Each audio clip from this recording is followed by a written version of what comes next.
ਤੁਸੀਂ ਵਕੀਲ ਹੋ, ਇੱਕ ਵਕੀਲ ਤੋਂ ਮੈਂ ਲੀਗਲ ਓਪੀਨੀਅਨ ਲਵਾਂਗਾ ਕਿ ਇਹਨਾਂ ਚੀਜ਼ਾਂ ਰਾਹੀਂ ਅਗਰ ਅਸੀਂ ਮਹਾਰਾਜਾ ਰਣਜੀਤ ਸਿੰਘ ਦਾ ਪੰਜਾਬ ਦੇਖ ਰਹੇ ਹਾਂ, ਉਸ ਵੇਲੇ ਆਮ ਖਲਕਤ ਲਈ, ਇੱਥੋਂ ਦੀ ਸਟੇਟ ਲਈ ਜੋ ਕੁਝ ਹੋ ਰਿਹਾ ਸੀ, ਪਾਰਟੀਸ਼ਨ ਤੋਂ ਬਾਅਦ ਦੋਨੋਂ ਸਟੇਟਸ ਪੰਜਾਬ ਦੇ ਵਿੱਚ ਉਹ ਬਿਹਤਰ ਸਿਸਟਮ ਲਿਆਉਣ ਦੇ ਵਿੱਚ ਨਾਕਾਮ ਹੋਣ।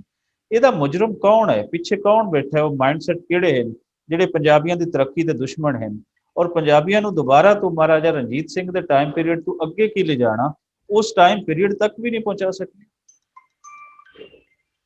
ਦੇਖੋ ਰਾਜਾ ਸਾਹਿਬ, ਗੱਲ ਇਹਦਾ, ਪੰਜਾਬ ਇੱਕ ਅਜਿਹਾ ਸੂਬਾ ਜਦੋਂ ਪੰਜਾਬ ਲਾਹੌਰ ਤੋਂ ਆਪਰੇਟ ਹੁੰਦਾ ਉਦੋਂ ਪੰਜਾਬ ਦੀ ਚੜ੍ਹਦੀ ਕਲਾ ਹੁੰਦੀ। ਜਦੋਂ ਪੰਜਾਬ ਦੀਆਂ ਰਾਜਧਾਨੀ ਤੁਸੀਂ ਦਿੱਲੀ ਬਣਾ ਦਿੰਦੇ, ਇਤਿਹਾਸ ਗਵਾਹ ਇਸ ਚੀਜ਼ ਦਾ, ਉਦੋਂ ਪੰਜਾਬ ਦੀ ਬਰਬਾਦੀ ਸਟਾਰਟ ਹੋ ਜਾਂਦੀ ਹੈ। ਕਿਉਂਕਿ ਪੰਜਾਬ ਦੇ ਨੌਜਵਾਨ ਨਾ ਜੀ, ਜਾਂ ਪੰਜਾਬ ਦੇ ਜੋ ਲੋਕ ਨੇ, ਇਹ ਆਪਦੇ, ਮੈਂ ਕਹੂੰਗਾ ਇੱਕ ਖੁੱਲੇ ਮਜਾਜ ਦੇ ਲੋਕ ਨੇ, ਕਿਸੇ ਦੀ ਅਧੀਨਗੀ ਨਹੀਂ ਸਹਿ ਸਕਦੇ, ਚਾਹੇ ਕਿਸੇ ਮਜ਼ਹਬ ਦੇ ਹੋਣ। ਜੋ ਪੰਜਾਬ ਹੈ, ਜੋ ਪੰਜਾਬ ਦੇ ਜੋ ਲੋਕ ਨਾ ਅਣਖੀਲੇ ਨੇ, ਉਹ ਕਹਿੰਦੇ ਨੇ ਪ੍ਰਭੂ ਸੱਤਾ ਹੋਵੇ ਤਾਂ ਸਾਡੀ ਹੋਵੇ, ਰਾਜ ਹੋਵੇ ਤਾਂ ਸਾਡਾ ਹੋਵੇ, ਅਸੀਂ ਕਿਸੇ ਦੇ ਅਧੀਨ ਨਹੀਂ ਰਹਿ ਸਕਦੇ।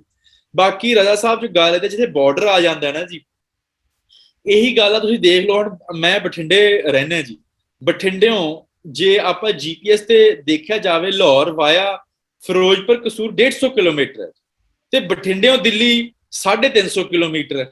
ਤੇ ਇਹੀ ਜੇ ਇੱਥੇ ਬਾਰਡਰ ਨਾ ਹੁੰਦਾ ਤਾਂ ਜੋ ਸਾਡਾ ਵਾਲਾ ਜੋ ਏਰੀਆ ਬਠਿੰਡੇ ਵਾਲਾ, ਇਹਨੇ ਤਰੱਕੀ ਕਿੰਨੀ ਕਰਨੀ ਸੀ। ਜੋ ਹੁਸੈਣੀ ਵਾਲੇ ਤੋਂ ਫਿਰੋਜ਼ਪੁਰ ਤੇ ਕਸੂਰ ਦੇ ਵਿੱਚ ਵਪਾਰ ਚੱਲਦਾ, ਜਿਵੇਂ ਅੰਮ੍ਰਿਤਸਰ ਤੇ ਲਾਹੌਰ ਤੇ ਜੋ ਅਟਾਰੀ ਵਾਹਗਾ ਬਾਰਡਰ, ਉੱਥੋਂ ਵਪਾਰ ਚੱਲਦਾ, ਤਾਂ ਦੋਨੋਂ ਪੰਜਾਬਾਂ ਦੀ ਜੋ ਕਿਸਮਤ ਹੈ ਬਦਲ ਜਾਣੀ ਸੀ।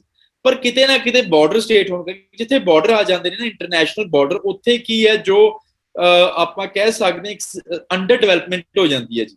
ਉੱਥੇ ਕੋਈ ਕਮਿਊਨੀਕੇਸ਼ਨ ਨਹੀਂ ਹੁੰਦੀ, ਹਸਪਤਾਲ ਨਹੀਂ ਬਣਦੇ ਜੀ, ਤੇ ਆਪਣਾ ਜੋ ਹੋਰ ਨਹੀਂ ਬਣ ਪਾਉਂਦਾ, ਕੋਈ ਐਜੂਕੇਸ਼ਨ ਨਹੀਂ ਹੁੰਦੀ। ਤਾਂ ਤੁਸੀਂ ਦੇਖ ਲਓ, ਜਿਹੜੇ ਦੇਸ਼ਾਂ ਦੇ ਵਿੱਚ, ਇੰਡੀਆ ਤੇ ਪਾਕਿਸਤਾਨ ਦੇ ਵਿੱਚ ਜਿਹੜੀਆਂ ਨੇ ਬਾਰਡਰ ਸਟੇਟਸ ਨੇ, ਉਹਨਾਂ ਦਾ ਬੁਰਾ ਹਾਲ ਇਸੇ ਕਰਕੇ ਹੋ ਰਿਹਾ, ਬਾਰਡਰ ਹੋਣ ਕਰਕੇ। ਜੇ ਬਾਰਡਰ ਹੁੰਦੇ ਹੀ ਨਾ, ਜਾਂ ਜੇ ਬਾਰਡਰ ਵੀ ਰੱਖਣੇ ਨੇ ਤਾਂ ਫਰੈਂਡਲੀ ਬਾਰਡਰ ਕਰ ਦਿਓ। ਵੀ ਜੇ ਦੋਨੋਂ ਪੰਜਾਬਾਂ ਦੇ ਦੇਸ਼ ਤੁਸੀਂ ਆਉਣਾ ਚਾਹੁੰਦੇ ਹੋ, ਜੇ ਅਸੀਂ ਜਾਣਾ ਚਾਹੁੰਦੇ ਹਾਂ, ਜੇ ਕੋਈ ਹੋਰ ਨਹੀਂ ਵਰਤਣਾ ਚਾਹੁੰਦਾ ਨਾ ਵਰਤੇ, ਸਾਨੂੰ ਉਸ ਚੀਜ਼ ਦੀ ਕੋਈ ਪਰਵਾਹ ਨਹੀਂ। ਪਰ ਜੇ ਅਸੀਂ ਵਰਤਣਾ ਚਾਹੁੰਦੇ ਹਾਂ, ਸਾਨੂੰ ਤਾਂ ਆਜ਼ਾਦੀ ਦਿਓ ਨਾ ਵਰਤਣ ਦੀ। ਮੁਕਤੀ ਗੱਲ ਇਹ ਹੈ ਜੀ। ਬਿਲਕੁਲ ਤੁਸੀਂ ਸਹੀ ਕਿਹਾ, ਔਰ ਇਸ ਤੇ ਸਹਿਮਤ ਹਨ, ਲਹਿੰਦੇ ਪੰਜਾਬ ਦੇ ਲੋਕ ਵੀ ਸਹਿਮਤ ਹਨ ਕਿ ਆਪਸੀ ਟ੍ਰੇਡ ਉਸ ਨੂੰ ਵਧਾਵਾ ਦਿੱਤਾ ਜਾਣਾ ਚਾਹੀਦਾ। ਜੋ ਬਾਰਡਰ ਹਨ, ਮੈਂ ਅਕਸਰ ਇਹ ਕਹਿੰਦਾ ਹੁੰਦਾ ਕਿ ਬਾਰਡਰ ਤੁਸੀਂ ਕਾਇਮ ਰੱਖੋ। ਬਾਰਡਰਾਂ ਦਾ ਸ਼ੌਕ ਅਗਰ ਹੈ ਤੁਹਾਨੂੰ, ਇਹਨਾਂ ਬਾਰਡਰਾਂ ਤੇ 15 ਲੱਖ ਪੰਜਾਬੀ ਤੁਸੀਂ ਕੁਰਬਾਨ ਕੀਤਾ ਹੈ, ਕਈ ਇੱਜ਼ਤਾਂ ਤੁਸੀਂ ਲੁਟਾਈਆਂ ਨੇ ਬਾਰਡਰ ਬਣਾਉਣ ਲਈ, ਔਰ ਖਾਸ ਏਜੰਡਿਆਂ ਦੇ ਤਹਿਤ ਸਾਰਾ ਕੁਝ ਹੋਇਆ। ਇਹ ਰਹਿ ਜਾਏ, ਲੇਕਿਨ ਕਮ ਅਜ਼ ਕਮ ਜਿਵੇਂ ਤੁਸੀਂ ਗੱਲ ਕਰ ਰਹੇ ਹੋ, ਫਰੈਂਡਲੀ ਬਾਰਡਰ ਉਹ ਬਣਨ। ਇਹ ਸੀ ਥੋੜੀਆਂ ਜਿਹੀਆਂ ਸਖਤ ਗੱਲਾਂ ਵੱਲ ਅਸੀਂ ਚਲੇ ਗਏ। ਹੁਣ ਉਹਨਾਂ ਲਾਈਟ ਗੱਲਾਂ ਵੱਲ ਆਉਂਦੇ ਹਾਂ ਕਿ ਲੋਕਾਂ ਦਾ ਰਵੱਈਆ ਜਿਹੜਾ ਸੀ ਤੁਹਾਡੇ ਦੇ ਨਾਲ, ਉਹ ਕੋਈ ਐਸੀ ਖਾਸ ਗੱਲ ਜਿਹੜੀ ਤੁਹਾਨੂੰ ਜ਼ਿੰਦਗੀ ਭਰ ਯਾਦ ਰਹੇਗੀ, ਉਹ ਸਾਡੇ ਨਾਲ ਸ਼ੇਅਰ ਕਰੋ ਕਿ ਆਮ ਬੰਦੇ ਦੇ ਜਿਹੜੇ ਰਵੱਈਏ ਸਨ ਉਹ ਤੁਹਾਡੇ ਨਾਲ ਕਿਵੇਂ ਸਨ। ਦੇਖੋ ਜੀ ਰਾਜਾ ਸਾਹਿਬ, ਮੈਂ ਦੱਸਾਂ, ਮੈਂ ਜਦੋਂ ਉੱਥੇ ਪੱਗ ਬੰਨ੍ਹਦਾ ਸਾਂ ਨਾ, ਮੈਨੂੰ ਤਾਂ ਉੱਥੇ ਸੈਲੀਬ੍ਰਿਟੀ ਵਾਲੀ ਫੀਲਿੰਗ ਆਉਂਦੀ ਸੀ। ਜੋ ਲਾਹੌਰ ਮੈਂ ਜ਼ਿਆਦਾ ਘੁੰਮਿਆ, ਬਹੁਤ ਜ਼ਿਆਦਾ, ਜੋ ਨਿੱਕੇ ਨਿੱਕੇ ਬੱਚੇ ਨੇ ਨਾ, ਮੈਂ ਜਦੋਂ ਬਾਦਸ਼ਾਹੀ ਮਸਜਿਦ 'ਚ ਗਿਆ ਤੇ ਮੇਰੇ ਨਾਲ ਕਿ ਸੈਲਫੀਆਂ ਲੈ ਰਹੇ ਸਨ ਬਹੁਤ ਜ਼ਿਆਦਾ। ਇੱਕ ਨਾ ਜੋ ਮੈਂ ਦੇਖਿਆ ਵੀ ਉੱਥੇ ਸਰਦਾਰਾਂ ਦੀ ਜਿੰਨੀ ਲਾਹੌਰ 'ਚ ਇੱਜ਼ਤ ਹੈ ਨਾ ਜੀ, ਹੋਰ ਦੁਨੀਆ ਦੇ ਕਿਸੇ ਕੋਨੇ 'ਚ। ਤੁਸੀਂ ਦੇਖੋ ਜੋ ਛੱਜੂ ਦਾ ਚੁਬਾਰਾ ਹੈ ਜੀ, ਛੱਜੂ ਦਾ ਚੁਬਾਰਾ ਨਾ ਮੈਟਰਨਿਟੀ ਹਸਪੀਟਲ ਆ ਉੱਥੇ, ਉਹਦੇ ਵਿੱਚ ਆ, ਤਾਂ ਉੱਥੇ ਜੋ ਆਮ ਬੰਦਾ ਜਾ ਨਹੀਂ ਸਕਦਾ। ਤੇ ਜੋ ਹੈਡ ਮੈਡਮ ਨੇ ਉੱਥੇ ਮੈਨੂੰ ਕੋਲ ਰਿਕੁਐਸਟ ਕੀਤੀ, ਤਾਂ ਹੈਡ ਮੈਡਮ ਨੇ ਖੁਦ ਮੈਨੂੰ ਜਾ ਕੇ ਜੋ ਛੱਜੂ ਦਾ ਜੋ ਚੁਬਾਰਾ ਉਹ ਜਾ ਕੇ ਦਿਖਾਇਆ। ਉੱਥੇ ਇੱਕ ਚੀਜ਼ ਹੋਰ ਦੇਖਣ ਵਾਲੀ ਸੀ ਜੀ, ਵੀ ਉਹ ਛੱਜੂ ਦੇ ਚੁਬਾਰੇ ਦੇ ਅੰਦਰ ਨਾ, ਜੋ ਮੈਨੂੰ ਪਤਾ ਨਹੀਂ ਕੀ ਜੋ ਰੀਤਾਂ ਜਾਂ ਰਸਮਾਂ ਹੁੰਦੀਆਂ ਨੇ, ਪਰ ਉੱਥੇ ਜੋ ਮੁਸਲਮਾਨ ਬੀਬੀਆਂ ਨੇ, ਉਹ ਸ਼ਾਇਦ ਨਮਾਜ਼ ਪੜ੍ਹ ਰਹੀਆਂ ਸਨ ਜਾਂ ਕੁਝ ਕਿਸੇ ਚੀਜ਼ ਤੋਂ ਕੁਝ ਪੜ੍ਹ ਰਹੀਆਂ ਸਨ, ਤਾਂ ਕੋਈ ਧਾਰਮਿਕ ਕੋਈ ਰਸਮ ਚੱਲ ਰਹੀ ਸੀ। ਤੇ ਮੈਂ ਸੋਚਿਆ ਮੈਂ ਉਹਨਾਂ ਨੂੰ ਡਿਸਟਰਬ ਨਹੀਂ ਕਰਨਾ, ਪਰ ਉਹਨਾਂ ਨੇ ਖੁਦ ਕਿਹਾ, ਆਪ ਦੀ ਜੋ ਰਸਮ ਨੂੰ ਰੋਕ ਕੇ, ਆਪ ਦਾ ਜੋ ਉਹ ਪ੍ਰੇਅਰ ਕਰ ਰਹੀਆਂ ਸਨ, ਉਹਨਾਂ ਨੂੰ ਰੋਕ ਕੇ ਮੈਨੂੰ ਕਿਹਾ ਤੁਸੀਂ ਅੰਦਰ ਆਓ ਤੇ ਛੱਜੂ ਦੇ ਚੁਬਾਰੇ 'ਚ ਅੰਦਰੋਂ ਵੀ ਫੋਟੋਆਂ ਲਓ। ਕਿਉਂਕਿ ਇਹ ਸਭ ਕੁਝ ਕਿਉਂ ਹੋਇਆ? ਕਿਉਂਕਿ ਮੇਰੇ ਪੱਗ ਬੰਨੀ ਸੀ, ਹੈ ਨਾ ਜੀ। ਤਾਂ ਉੱਥੇ ਜਾ ਕੇ ਦੇਖਿਆ ਵੀ ਉਹਨਾਂ ਨੇ ਧਾਰਮਿਕ ਰਸਮਾਂ ਨੂੰ ਰੋਕ ਕੇ ਮੈਨੂੰ ਸਾਰਾ ਛੱਜੂ ਦਾ ਚੁਬਾਰਾ ਦਿਖਾਇਆ। ਤੇ ਜੋ ਹੈਡ, ਜੋ ਉੱਥੇ ਜੇ ਮੈਡਮ ਸੀ ਉਸ ਮੈਟਰਨਿਟੀ ਹਸਪੀਟਲ ਦੇ, ਉਹਨਾਂ ਨੂੰ ਸਾਰੀ ਹਿਸਟਰੀ ਪਤਾ ਸੀ, ਕਿਵੇਂ ਛੱਜੂ ਜੋ 5ਵੇਂ ਗੁਰੂ ਪਾਤਸ਼ਾਹ ਨੇ, ਗੁਰੂ ਅਰਜਨ ਦੇਵ ਜੀ, ਉਹਨਾਂ ਦੇ ਭਗਤ ਸਨ। ਤੇ ਇਹੋ ਗੱਲ ਮੇਰੇ ਨਾਲ ਪੰਜਾਬ ਯੂਨੀਵਰਸਿਟੀ ਜਾ ਕੇ ਹੋਈ ਵੀ ਉੱਥੇ ਆਮ ਬੰਦੇ ਦੀ ਐਂਟਰੀ ਅਲਾਉਡ ਨਹੀਂ, ਪਰ ਉਹਨਾਂ ਨੇ ਕਿਹਾ ਤੁਸੀਂ ਪੰਜਾਬ ਤੋਂ ਆਏ ਹੋ, ਤੁਸੀਂ ਸਿੱਖ ਹੋ, ਤੇ ਉਹਨਾਂ ਨੇ ਮੈਨੂੰ ਅੰਦਰ ਐਂਟਰੀ ਅਲਾਉ ਕੀਤੀ। ਉਹ ਜੋ ਬਾਡੀ ਗਾਰਡ ਨੇ ਮੇਰੇ ਨਾਲ ਸੈਲਫੀ ਲਈ। ਇਹ ਸਭ ਕੁਝ ਕਿਉਂ ਹੋਇਆ? ਇਹ ਪੱਗ ਦੀ ਵਜ੍ਹਾ ਕਰਕੇ ਹੋਇਆ। ਤਾਂ ਬਹੁਤ ਜ਼ਿਆਦਾ ਰਵੱਈਆ ਸੀ। ਤੇ ਇੱਕ ਚੀਜ਼ ਮੈਂ ਬੜੀ ਜ਼ਿਆਦਾ ਦੇਖੀ ਵੀ ਜਿੰਨੇ ਮੇਰੇ ਦੋਸਤ ਮਿੱਤਰ ਬਣੇ ਨਾ ਉੱਥੇ, ਤਾਂ ਉਹਨਾਂ ਨੇ ਬੜੀ ਜ਼ਿਆਦਾ ਉਸ ਮੈਂ ਚੀਜ਼ ਦੇਖੀ ਵੀ ਜੋ ਸਾਡੇ ਚੜ੍ਹਦਾ ਪੰਜਾਬ ਹੈ ਨਾ, ਬੜੇ ਰੁੱਖੇ ਜਿਹੇ ਲੋਕ ਨੇ। ਸਾਡੇ ਘਰੇ ਕੋਈ ਮਹਿਮਾਨ ਆ ਜੇ, ਉਹਦਾ ਪਿਛਲੇ ਕਮਰੇ 'ਚ ਲੁਕਣ ਤੱਕ ਜਾਂਦੇ ਨੇ ਵੀ ਐਵੇਂ ਕਿਤੇ ਸੇਵਾ ਨਾ ਕਰਨੀ ਪੈ ਜੇ। ਪਰ ਜੋ ਤੁਹਾਡਾ ਲਹਿੰਦਾ ਪੰਜਾਬ, ਉੱਥੇ ਲੋਕ ਸੀ ਮੈਨੂੰ ਪੈਸੇ ਨਹੀਂ ਸੀ ਦੇਣ ਦਿੰਦੇ ਵੀ ਤੁਸੀਂ ਸਾਡੇ ਮਹਿਮਾਨ ਹੋ, ਬੜੀ ਜ਼ਿਆਦਾ ਵੀ ਤੁਸੀਂ ਕਿਤੇ ਰਹਿਣਾ ਨਹੀਂ।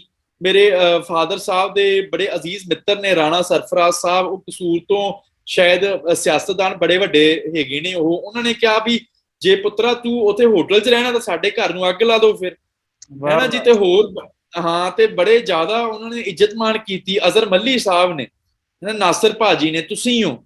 ਤਾਂ ਬੜਾ ਜ਼ਿਆਦਾ ਇੱਕ ਬਹੁਤ ਜ਼ਿਆਦਾ ਭਰਪਾ ਹੁੰਦਾ ਨਾ ਭਰਾ।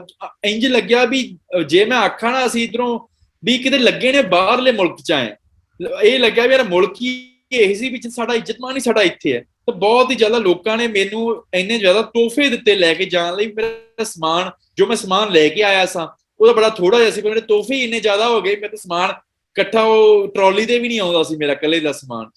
ਵਾਹ ਵਾਹ ਵਾਹ ਵਾਹ। ਰੱਬ ਕਰੇ ਜੀ ਇਹ ਸਾਂਝ ਸਲਾਮਤ ਰਵੇ, ਇਹ ਮੁਹੱਬਤਾਂ ਦੁਬਾਰਾ ਤੋਂ ਸਲਾਮਤ ਰਹਿਣ। ਤੇ ਐਂਡ ਦਾ ਕੁਐਸਚਨ ਹੈ ਮੇਰਾ ਕਿ ਹੁਣ ਤੁਸੀਂ ਚਲੇ ਗਏ ਹੋ ਚੜ੍ਹਦੇ ਪੰਜਾਬ ਦੇ ਵਿੱਚ, ਤੇ ਕਿਵੇਂ ਦੀ ਉੱਥੇ ਲਾਈਫ ਗੁਜ਼ਰ ਰਹੀ ਹੈ? ਖਾਬਾਂ ਦੇ ਵਿੱਚ ਆਉਂਦਾ ਹੈ, ਖਿਆਲਾਂ ਦੇ ਵਿੱਚ ਆਉਂਦਾ ਹੈ ਜਿਹੜੇ ਇਤਨੇ ਖੂਬਸੂਰਤ ਦਿਨ ਤੁਸੀਂ ਗੁਜ਼ਾਰੇ, ਔਰ ਇਹਦੇ ਨਾਲ ਨਾਲ ਜਿਹੜੇ ਚੜ੍ਹਦੇ ਪੰਜਾਬ ਦੇ ਵਿੱਚ ਪੰਜਾਬੀ ਬੈਠੇ ਹਨ, ਦੁਨੀਆ ਜਹਾਨ ਦੇ ਵਿੱਚ ਪੰਜਾਬੀ ਬੈਠੇ ਹਨ, ਲਹਿੰਦੇ ਦੇ ਵਿੱਚ ਬੈਠੇ ਹਨ, ਇਹਨਾਂ ਨੂੰ ਕੀ ਸੁਨੇਹਾ ਦੇਣਾ ਚਾਹੁੰਦੇ ਹੋ ਕਿ ਸਾਡਾ ਆਪਸੀ ਪਿਆਰ ਸਾਨੂੰ ਕੀ ਦੇ ਸਕਦਾ ਹੈ? ਅਸੀਂ ਅਮਨ ਦੇ ਰਾਹਾਂ ਤੇ ਕਿਵੇਂ ਚੱਲ ਪਾਉਂਦੇ ਹਾਂ? ਅਸੀਂ ਉਹ ਨੁਕਤੇ, ਉਹ ਭੇਦ ਕਿਵੇਂ ਪਾ ਸਕਦੇ ਹਾਂ ਜਿਨ੍ਹਾਂ ਲਈ ਬਾਬੇ ਗੁਰੂ ਨਾਨਕ ਨੇ ਸਾਰੀ ਹਯਾਤੀ ਗੁਜ਼ਾਰੀ, ਜਿਨ੍ਹਾਂ ਲਈ ਸ਼ਾਹ ਹੁਸੈਨ ਜੀ ਹੈ, ਜਿਹੜੇ ਬੁੱਲੇ ਸ਼ਾਹ ਦੀਆਂ ਲਾਈਨਸ ਸੀ, ਔਰ ਜਿਹੜੇ ਸਾਡੇ ਸਾਰੇ ਗੁਰੂਆਂ ਔਰ ਸਾਡੇ ਸਾਰੀਆਂ ਸੂਫੀਆਂ ਦੀਆਂ ਲਾਈਨਸ। ਦੇਖੋ ਰਾਜਾ ਸਾਹਿਬ, ਗੱਲ ਏਦਾਂ ਜੀ, ਜੋ ਲਾਹੌਰ ਹੈ, ਜੋ ਜ਼ਹਿਨ 'ਚ ਲਾਹੌਰ ਵਸ ਚੁੱਕਿਆ, ਨਿਕਲ ਤਾਂ ਸਕਦਾ ਨਾ, ਜੀ ਬਹੁਤ ਕਰਦਾ ਦੁਬਾਰਾ ਆਈਏ। ਜੇ ਐਮਬੈਸੀ ਦੁਬਾਰਾ ਵੀਜ਼ਾ ਦਊਗੀ ਤਾਂ ਮੈਂ ਤਾਂ ਕਹੂੰਗਾ ਮੈਂ ਤਾਂ ਵਾਰੀ-ਵਾਰੀ ਇੱਥੇ ਆਉਂਗਾ। ਪਰ ਜੋ ਚੀਜ਼ ਮੈਂ ਇੱਧਰ ਕੇ ਮਹਿਸੂਸ ਕੀਤੀ ਨਾ, ਵੀ ਮੈਨੂੰ ਐ ਲੱਗਿਆ ਵੀ ਮੈਂ ਕਿਤੇ ਨਾ ਕਿਤੇ ਜੇ ਮੈਂ ਘੁੰਮਣ ਫਿਰਨ ਦੇ ਮਕਸਦ ਨਾਲ ਗਿਆ ਸਾਂ, ਤਾਂ ਜੋ ਇੱਕ ਹੋਰ ਮੇਰਾ ਮਕਸਦ ਇੱਥੇ ਜੋ ਪੂਰਾ ਹੋ ਗਿਆ ਨਾ, ਜੋ ਸਿੱਖ ਨੌਜਵਾਨ ਨੇ ਮੈਨੂੰ ਆ ਕੇ ਬੜਾ ਪੁੱਛਦੇ ਨੇ ਵੀ ਤੂੰ ਕਿਵੇਂ ਉੱਧਰ ਚਲਾ ਗਿਆ, ਸਾਡਾ ਬਹੁਤ ਜੀ ਕਰਦਾ। ਤਾਂ ਇਹ ਆ ਕੇ ਮੈਂ ਜੋ ਸੋਸ਼ਲ ਮੀਡੀਆ ਤੇ ਦੇਖਿਆ, ਬੜੇ ਲੋਕ ਕਮੈਂਟ ਕਰਦੇ ਨੇ। ਮੈਂ ਜਦੋਂ ਕਿਤੇ ਬਾਹਰ ਜਾਵਾਂ, ਜਿਹੜੇ ਜਿਹੜੇ ਲੋਕ ਸੋਸ਼ਲ ਮੀਡੀਆ ਦੇ ਨਾਲ ਜੁੜੇ ਨੇ ਉਹ ਮਿਲਦੇ ਨੇ, ਯਾਰ ਵੀ ਅਸੀਂ ਵੀ ਲਾਹੌਰ ਜਾਂਦਾ, ਸਾਡੀ ਬੜੀ ਇੱਛਾ ਸੀ ਕਿਵੇਂ ਜਾਈਏ। ਤਾਂ ਇੱਕ ਚੀਜ਼ ਸੀ ਨਾ ਕਿਤੇ ਜੋ ਮੇਰਾ ਲਾਹੌਰ ਸਫ਼ਰਨਾਮਾ ਸੀ, ਉਸ ਨਾਲ ਜੋ ਲੋਕਾਂ ਨੂੰ ਚੰਗਾ ਲੱਗਿਆ, ਉਹਨਾਂ ਨੇ ਕਿਹਾ ਵੀ ਅਸੀਂ ਤੇਰੇ ਥਰੂ ਜੋ ਅਸੀਂ ਜੀ ਕੇ ਦੇਖਿਆ ਲਾਹੌਰ, ਪਾਕਿਸਤਾਨ, ਪੰਜਾਬ ਜਾ ਕੇ ਦੇਖਿਆ, ਤਾਂ ਕਿਤੇ ਨਾ ਕਿਤੇ ਉਹਨਾਂ 'ਚ ਇੱਛਾ ਆਈ। ਕੁਝ ਲੋਕ ਤਾਂ ਇੱਥੋਂ ਤੱਕ ਕਹਿੰਦੇ ਨੇ ਚਲੋ ਕੈਨੇਡਾ ਅਮਰੀਕਾ ਦਾ ਵੀਜ਼ਾ ਨਾ ਲੱਗੇ ਕੋਈ ਚੱਕਰ ਨਹੀਂ, ਅਸੀਂ ਲਾਹੌਰ ਦਾ ਵੀਜ਼ਾ ਜ਼ਰੂਰ ਲਵਾਉਣਾ।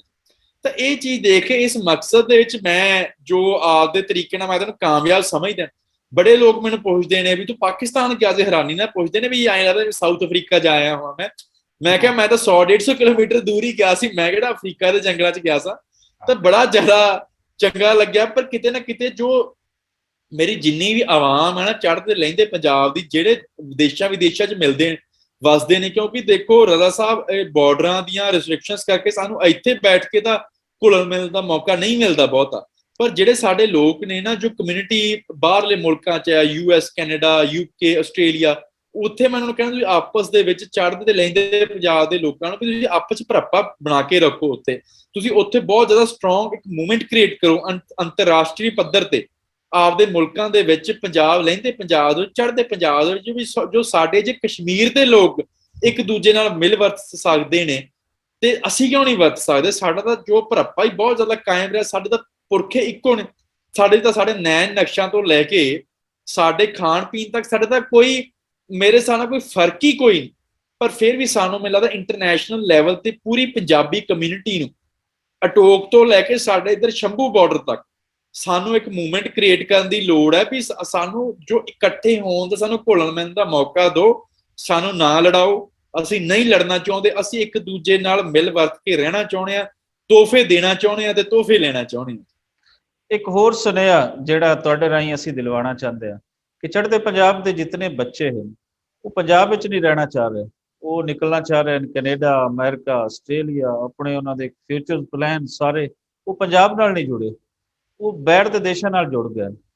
ਤੇ ਪੰਜਾਬ ਅਗਰ ਅਸੀਂ ਖਾਲੀ ਕਰ ਦਿਆਂਗੇ ਤੇ ਪੰਜਾਬ ਫਿਰ ਇਹਦੇ ਤੇ ਰਾਜ ਤੇ ਗੈਰਾਂ ਦਾ ਹੋ ਜਾਏਗਾ। ਕੀ ਅਸੀਂ ਇਹ ਅਕਲਮੰਦੀ ਦਾ ਸਬੂਤ ਦੇ ਰਹੇ ਹਾਂ ਕਿ ਅਸੀਂ ਆਪਣਾ ਦੇਸ਼ ਆਪ ਨਹੀਂ ਵਸਾ ਰਹੇ? ਅਸੀਂ ਨਿਕਲ ਰਹੇ ਹਾਂ, ਤੁਹਾਡੇ ਜੇ ਲੋਕ ਸਾਡੇ ਵਾਸਤੇ ਮਿਸਾਲ ਹੈ ਜਿਹੜੇ ਪੰਜਾਬ ਦੇ ਅੰਦਰ ਰਹਿੰਦੇ ਹੋਏ ਬੇਸ਼ੱਕ ਜਿਤਨੇ ਸਖਤ ਹਾਲਾਤ ਹੈ, ਉਹਨਾਂ ਹਾਲਾਤਾਂ ਦੇ ਅੰਦਰ ਵੀ ਤੁਸੀਂ ਤਰੱਕੀ ਕਰ ਰਹੇ ਹੋ, ਆਪਣੀ ਗੱਲ ਠੋਕ ਵਜਾ ਕੇ ਕਰ ਰਹੇ ਹੋ। ਆਮ ਬੰਦਾ ਉਹ ਕਿਉਂ ਨਹੀਂ ਇਹ ਚੀਜ਼ ਕਰ ਰਿਹਾ? ਦੇਖੋ ਜੀ ਰਾਜਾ ਸਾਹਿਬ, ਮੈਂ ਸਮਝਦਾ ਵੀ ਸਾਡੇ ਜੋ ਇੱਧਰਲੇ ਲੋਕ ਨੇ ਨਾ, ਇਹ ਜੋ ਵੈਸਟਰਨ ਫੈਸ਼ਨ ਹੈ ਉਹ ਜਾਂ ਵੈਸਟਰਨਾਈਜੇਸ਼ਨ ਆਪਾਂ ਆਖ ਸਕਦੇ ਹਾਂ, ਉਸ ਦੇ ਵਿੱਚ ਆਪਦੀ ਮਾਨਸਿਕਤਾ ਨੂੰ ਗਰਕ ਕਰ ਚੁੱਕੇ ਨੇ। ਮੈਂ 10 ਦਿਨ ਪਾਕਿਸਤਾਨ ਚ ਰਿਹਾ, ਉਹਨਾਂ 6 ਦਿਨ ਮੈਂ ਲਾਹੌਰ ਚ ਰਿਹਾ, ਮੈਂ ਇੱਕ ਵੀ ਲੜਕੇ ਦੇ ਜਾਂ ਇੱਕ ਵੀ ਲੜਕੀ ਦੇ ਜੀਨ ਪਾਈ ਨਹੀਂ ਦੇਖੀ। ਸਾਰੇ ਜੋ ਆਪਦੇ ਪਹਿਰਾਵੇ ਨੇ ਸੱਭਿਆਚਾਰਕ ਪਹਿਰਾਵਾ, ਚਾਹੇ ਮੁੰਡਾ ਹੋਵੇ ਚਾਹੇ ਕੁੜੀ ਹੋਵੇ।